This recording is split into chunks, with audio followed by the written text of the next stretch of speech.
ABSU सालायनाय मानगोनां आफादगिरि लोगोसेयैनो जिल्लानि गाहाय नेहाथारिजों गुबुन मानगोनां आदा बिबानगिरि नोंथांमोन लोगोसेयैनो उदालगुरि जिल्लानि सिङाव थानाय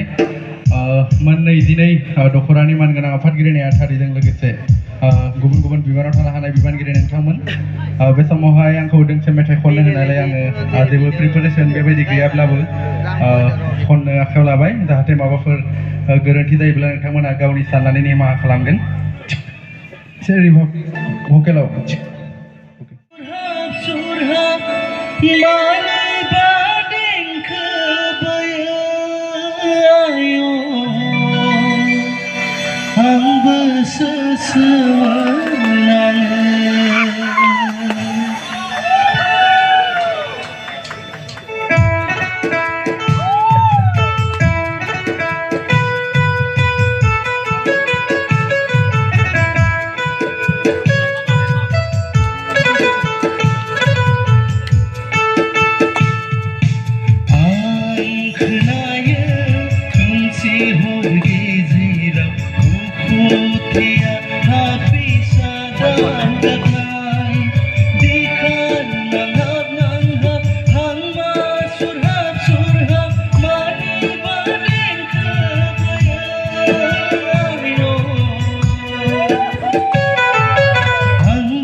जोंहा मिउजिशियान गासिबो गैया ओंखायनो एसे खनलांनायाव प्रब्लेम जाबाय गोबां गेप्स जानायावहाय जोंहा बेस आरो इलेक्ट्रनिक्स गिटारा थाथारनांगौ